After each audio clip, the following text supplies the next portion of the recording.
Arize, thank you so much for sitting down with me. No problem. So for people who aren't familiar with you, tell me a little bit about yourself. Washington, D.C. native, young entrepreneur, FAMU graduate, and I guess somewhat of an actor. Okay. Now, what brought you into acting? Because I know you do a lot of stuff, so what made you take the avenue to be an actor? Cameras can't see him, but mainly this guy right here annoying the hell out of me. Part of my French, but just seeing the talent in me from my writing skills and my abilities as a youth, and just trying to get me to just push forward and do something that would change the game, because we all have a different outlook on the streets, on urban culture, on life, and entrepreneurship and everything like that. And our thirst for knowledge and our thirst for Black excellence has pushed us to go after and research some of the greats in the business, from Russell Simmons, Jay-Z, to even the lesser known like Damon John, people like that. So we just wanted to be those torch carriers for our generation. So he pushed me to do a lot of those different things that change the game. As we know, Attention Kills one of the shows. You told me to check it out. I looked at it and I was binging it for 2 days. It was so good. And I feel like a lot of other people do the exact same thing. Where did the idea come from? Because I'm sure that was a process. So what was the process like, and where did the idea come from? It was a culmination of some of our favorite movies coming together, and wanted to explore them from a urban perspective. We don't limit ourselves to just inner city things or Black things, in our experiences and what we, go after and try to look for.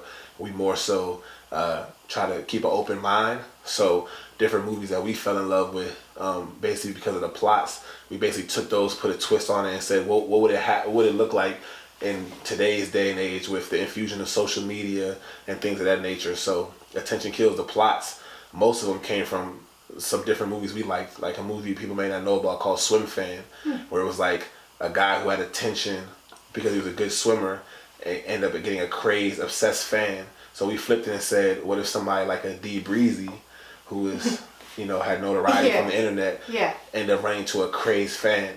Okay. And then another one of our favorite movies was called The Crush, which is a early 90s film about a guy who was a writer, and he rented out a outhouse, and the people he rented the house from had a 14-year-old daughter who became obsessed, but made it look like it wasn't that, and he was going crazy, you know what I mean? We just flipped it, what if that happened to me, because we're around kids by profession, by trade, things of that nature. And then a situation like the Suge Meaty storyline, Hobo storyline, that's just classic DC.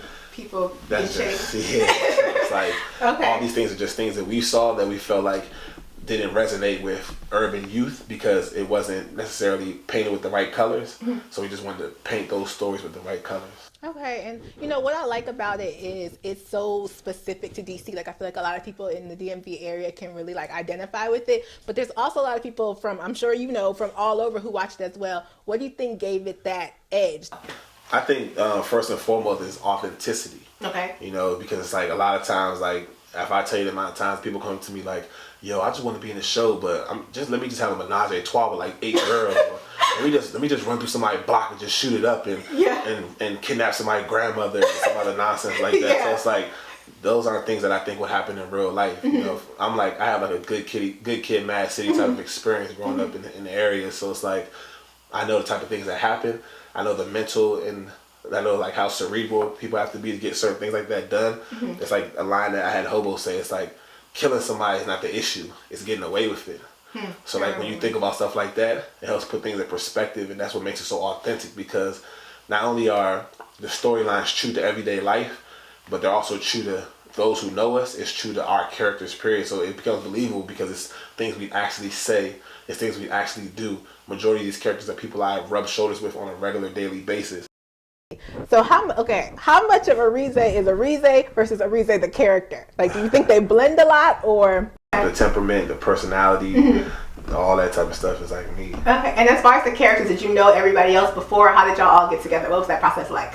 Well, actually, the show is actually true to its form. I remember in season 2, I told Nabria how I knew Suge. That's exactly how I know him.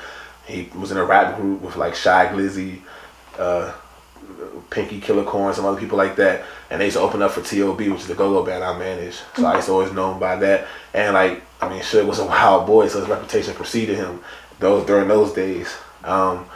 Hobo is the lead Mike of our band's best friend, so he was always around me. He's in the band. I managed Breezy, so these people I just rub shoulders with naturally. Everybody else that of note is probably like through an audition, or through me seeing them, through whether a friend showed them to me, or whether I ran across them myself and being like, I like your personality. I want to sit down with you and talk. Okay. So what's the process been like as far as like people seeing y'all? I mean I know all of y'all pretty much had your own audiences already, but what's that process like when people see you? Do people come to you like, oh my gosh, you're from Attention Kills, or let me be in the show, or let me do this monologue real quick? What's that like? Is it annoying, or is it? I mean, it's I wouldn't say annoying. Well, maybe annoying sounding. Yeah, but you know what I mean. Because annoying would almost be like I don't appreciate it. Right. But I would say it's very. It takes a lot of getting used to. Okay. Because I'm the type of person that even though like I've always been popular and I've always been known, especially amongst the youth, by profession, I'm just not used to like a person like screaming when they see me. You know what I'm saying? Like, or a person like trying to like sneak pictures of me, or like, you know what I mean? Because it's like.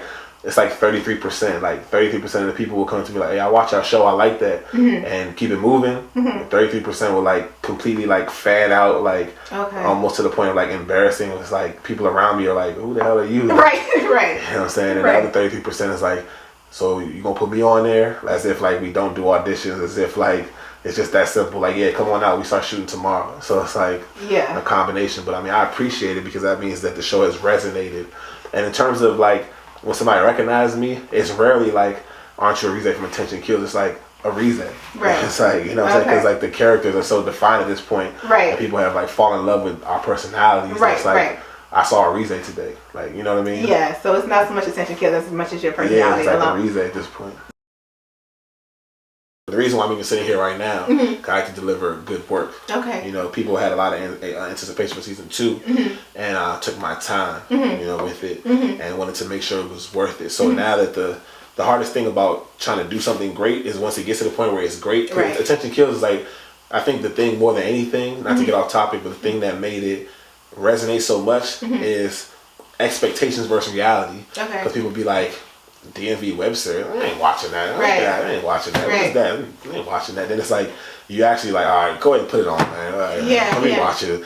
Then you watch it, it's like, oh. It's like, I did that, remember? Yeah, it's almost actually lit. Like, it's then by the time you get done watching, it's like, hey, you actually gotta watch. This show is actually legit. Like, so that 0 to 100 feeling of like, I ain't watching that to like, yeah, this thing, I might have to actually watch it 3 times over. Like, did I miss something? What she said? Yeah. So it's like, I think that is like shows like the capabilities we have and just the want to know what's next. And on top of that, like people oftentimes praise me for like actually tackling issues that are real. Yeah. Like the whole like, you know, me and the Bria's whole back and forth of like, you know, gangster versus you know, suit and tie. Yeah. You know, stereotypes and blah blah blah. And like just because somebody is on some grown man stuff doesn't mean they're sweet or a sucker, or just because somebody's fake in the streets doesn't mean they're gangster or nothing. So it's like a lot of different issues like that are tackled. We'll continue to tackle those in season 3 as well. Okay. So my point is that I want to take my time because I enjoy those feelings. Right. I enjoy somebody watching it. Like, I don't know if you remember, but like there's been times where like we may drop an episode like 808 or something like that. And people are going crazy. Like, where's our show? Like 801. Like, why is the link not working? What's going on? Like, and it was just crazy because it's the internet. You can watch it anytime.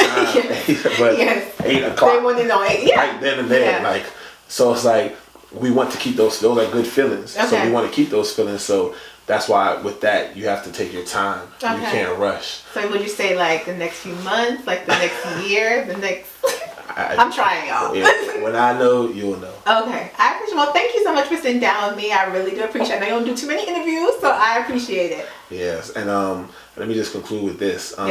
What I will say is expect for us to push it to a whole nother level, right? So like of course, like, you know, like what we've done so far, and we have such a long way to go. But for everybody who's waiting, just know that we won't disappoint. So just bear with us and we'll deliver some good product for you. Okay, I'm looking forward to it.